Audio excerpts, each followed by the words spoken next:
Hi friends, my name is Borrodante. Let's paint a twin victim in Corel Painter. So, this is a twin victim.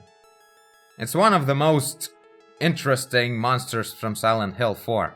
Two infant babies that are like Siamese twins, connected inside of this kind of like trashy, crappy cloth bag coat thing, with two adult-like huge arms at the bottom that they use as legs, and also to hit you really hard. Thing is, I replayed Silent Hill 4 literally yesterday. I finished playing it. I love that game so much. It's probably my favorite Silent Hill actually, which is not very common. People usually like Silent Hill 2, and Silent Hill 4 is considered to be kind of a weird game with a lot of experiments that didn't turn out all that well. Which is kinda true, especially graphic-wise, I guess. But the story and the concepts are the best, and that's what I like Silent Hill for. So, yeah, Silent Hill 4 is my favorite one. So yeah, let's paint this beautiful creature. Let's grab this image as a reference. What I really like about this character as something to paint right now is that it has a really cool concept, which is kind of simple, and also, even in this pre-rendered version, even kind of like Photoshop version,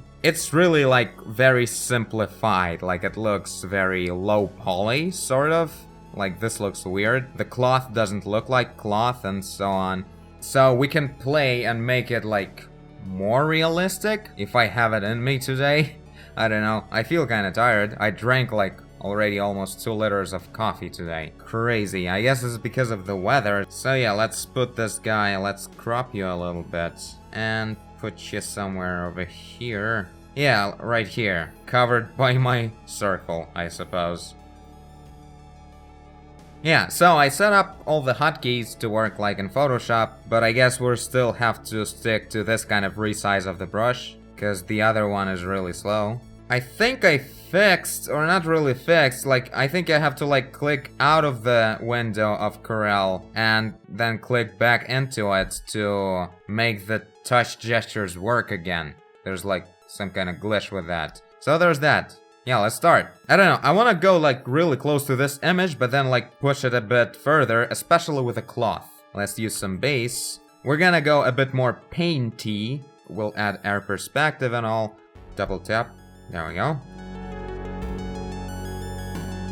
Wow, the blender is so slow and it's big. I just used the blending oil brush and it was fast. I guess because it wasn't tilting. Yeah, it was like a vector kind of brush or something. Resizing a tilting brush, it's calculating. Okay, this looks gross anyway. I don't want such a smooth. So I'm thinking some kind of like this, foggy, closer to the horizon area, like that is going away. And there's like ceiling, same as in the original image. But whatever, how exactly it will go in the end, I don't know. Probably won't be paying a lot of attention to the background anyway. Okay, I want to look up some other brush. Something not as sharp. Okay, this is not sharp, but... So we're in this acrylic and gouache. Well, it might be something nice here. Oh no, what the hell did you do? Everything became brighter. I think this brush, yeah, it's like, it has volume. I remember those brushes, they're weird. And it turned on like this view where it has like bump mapping on it. Oh my god, everything is so slow now too. Holy crap. I remember there's like a button to turn off this 3D rendering on the canvas, but I don't remember it ever being so laggy. Hide impasto, is that it? Hope so. Whew, thank god. So impasto is this effect of thick paint. Oil pastel, triangular brush, how about that? Please don't be laggy. Oh, nice. You look really nice. Maybe some more texture on you would be good. Also, you're tilting, but the preview doesn't show that at all. So, can we make the texture stronger on it? I guess it's like very oily. Anyway, let's just work with this triangular brush. I just want to start painting this dude. So, some kind of red-ish. Whoa, that's very colorful. Yeah, it's kind of hard, like when I'm at the bottom here, such a small distance from completely desaturated to completely saturated. Okay, I have to turn on my 3D vision and the vision of the character. Otherwise, this is just some stupid spots. Adding some fog at the bottom to improve the silhouette of the character. Kinda looks creepy when it's black like this. Creepier, I would say. So yesterday I did some studies. I think that episode is out already, right? Studies on exposure and such. So we might give that whole idea a try. Well, probably will, because I just literally found out that I was doing it wrong this whole time. No point to keep making that mistake. Concept art jitter smooth. This is in pastel. Sounds interesting. Oh, this is literally my Akira brush. So, like, I feel like I'm home. Yeah, but I don't want to use it because that's the point. Like, in Corel, we can work with really kind of like realistic strokes, so let's try something different. But that's interesting. It does have a very concept-ish touch to it, obviously. Yeah, I don't know. On big sizes, all these bristly brushes, they're just too heavy. They're like for finalizing, when you found all the shapes and you work on details, that's a good time to switch to, you know, brushes that will add this nice bristly touch to everything. But before that, there's no point in using it, I suppose. So, let's just go back to our triangular goodness. They look like it's a low poly shapes from an actual game, but not this one. I so love these huge, manly, long, bony arms of this character, and the fact that they're like so big, bigger than human. Really cool looking, so creepy. The whole game is just full of awesome concepts like this, and much more interesting than this, like beyond just characters. It's just the whole world is so cool, and the initial plot is really interesting and unusual. I've never seen anything like that in a game. By the way, is there a quick way to mirror, like mirror view? Is that a thing here? Control M. Oh, Control M is this single document view. Alright. And gestures don't work again. Oh, there we go. Yeah, you click out of the window, go back in, and it starts working. Sup with that? I gotta say, this Control Alt click and drag mode to change the size, I still don't like it, but as I'm kind of getting used to it right now, it's alright. Not better, but not worse than when it's relative. I love these colors, like all kinds of colors get revealed when you blend things together. It's kinda weird, but I like it. I think it's like obviously made on purpose to create this artistic colored abstraction thing, so that's kinda cool. I'm not sure if it's like optional at all. So yeah, I gotta say, I still feel a bit uncomfortable with this brush, because it's like blending so much and it's hard to make a very transparent stroke with it. But it's good on the early stage, but then we really have to switch to something else. It feels like the main goal, like if you will be like trying to learn this program, the main goal will be to learn all the brushes, because it's just about that. There's a lot of them and they're very different, and yeah, they're like mostly what this program is about, all kinds of brushes. So let's think on the cloth a bit more realistically. So if he raises this arm, then there will be like a stretch here. That didn't really happen in the game, obviously. It's quite an old game. Flip horizontal. Right there without a hotkey, but it's gonna actually change the document. No, it doesn't seem to have any mirror, like quick mirror mode. At least I haven't found one. I also googled for a split second and it didn't show up, so probably doesn't take place. So let's set up a hotkey for flip horizontal, the way Photoshop does it, so it's fine. Unless it's slow. but one layer, not gonna be slow, I think. Yep, works. Sweet. And this thing will only flip one layer though. It doesn't say canvas. And I set up a hotkey for the canvas. I went smarter. Okay, let's keep going. I kinda like what it looks like. Oh no, I'm about to zoom in into this rectangle. No! Keep trying to zoom with click and drag. This is so frustrating. But yeah, this looks kinda cool. Okay, let's move this thing a bit to the right, the hand, in the center of the weight of the character. Because he was kind of falling a little bit. Well, you look like an alien. Okay, I think I'm ready to try another brush. Let's see, maybe even from here as well. Chunky soft pastel. I love the sound of it. Oh, that's really nice. Just a really, really soft, bristly brush. With steps totally visible. Ew. I think we can, like, increase the density of it. It's gonna look fine. So, spacing. 7%. This looks good. And... well, it works. Yeah, we still need pretty small brush already. There's no point in using such a big size. So, and it's also blending a lot, but I don't know. It's probably gonna be the same way the triangular brush goes. But it has kinda like more texture to it, so that's better. Wow, I kinda like this idea of grabbing the references of old school game characters and paint them like it's so easy to paint them like better because they're so low poly.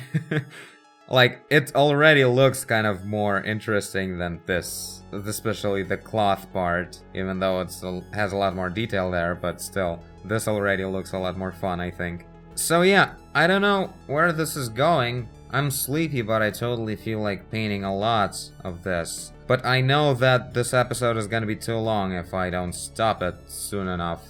Like, let's paint for, I don't know, half an hour more or something, and then we'll probably cut this and there will be another episode of painting in Corel Painter, I guess. So that's the plan. Now let's think a little bit on the design around the heads. It's kinda weird the way it works in the original image because, like, it doesn't mean anything. It's just stretched texture and then there's head sticking out of it. And we can make them kinda like hoods or something. Actually make it work as some kind of cloth. And it might look really cool. I really want to play with this.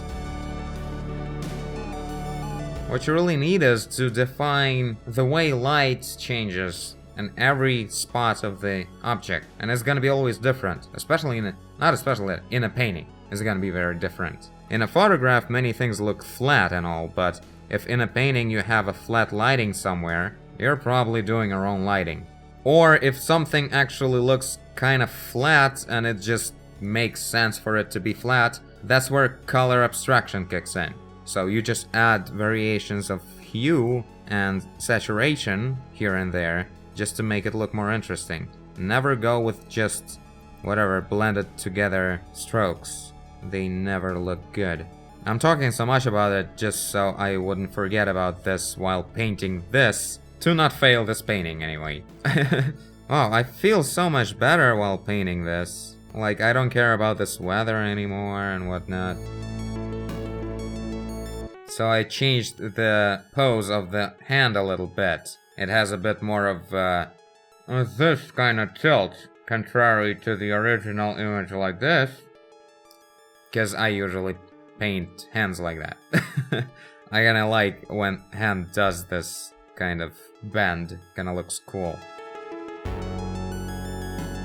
Let's remove some of the light in the back part of the character. Like, it actually comes from the darkness a little bit. Like, it's obviously there's light on the floor, but let's actually remove some of it in the back part.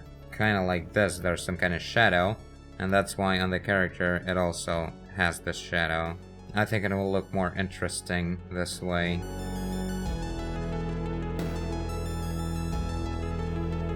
Let's add some redness to the skin of the babies.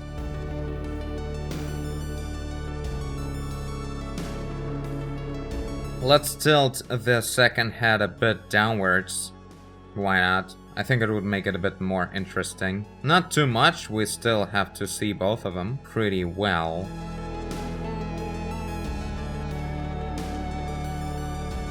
Wow, I'm so into it. Can't wait to get into details on the babies' faces. Now, let's take a look overall before getting into details, and I guess this will be the last thing we do in this episode. Let's take a look if all the values and colors and main position of everything is cool enough. I feel like the whole picture should be, or not the whole picture, but the whole character should be a bit to the left. Or to the right when it's not mirrored. Yeah, like that. I think this elbow should stick out more, right? I think it's more here. So I remember there's a Distortion Brush, which is like a liquefy brush, the same way Krita has it.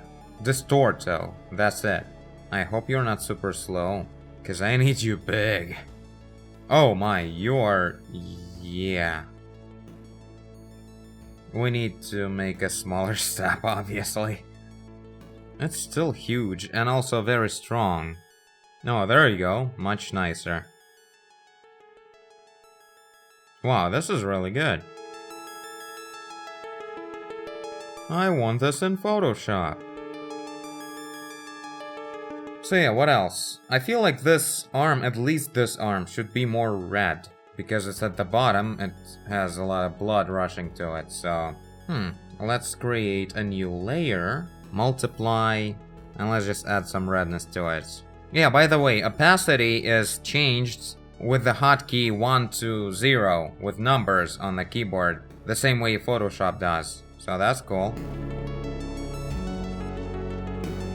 Yeah, by the way, eraser, like eraser tool, first of all, it has a weird hotkey initially, like N or something. And also, it's not a fully functional brush. It's only a circle brush that can be kinda soft or hard, and it always changes size from pressure, as I can see. And there are no actual options, as this thing is empty. Like, eraser is a very limited thing, not really a full brush, the way it usually is. So that's a bummer. So yeah, this feels a lot more natural than these super wide hands. Yeah, this feels like an arm that is at the bottom, and this arm that was just a second ago at the bottom, so there's that. Yeah, let's collapse. It's a weird name here. Like, if you just drop layer, which is usually merge down, it drops it to the canvas, like the bottom layer, skipping this one, so it will like disappear, you see, because it merged to the bottom layer. And to merge these two layers, we have to select both of them and use collapse layers. Who needs to merge layer from the top with the very bottom canvas layer? It will ruin everything, always, if there's more than 2 layers in this composition. Okay, I feel like we should improve the silhouette of the character. Let's make a stronger air perspective.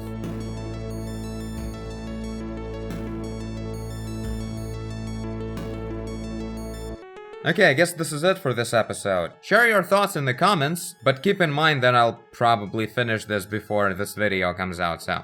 yeah. Such a cool looking progress, I kinda like it. From this to this. So anyway, I thank you for watching if you did. I guess you did if you're here. Leave a like and subscribe, tell a friend. Lose your voice for no reason at all. Do whatever you want. And I will see you in the next one. Bye!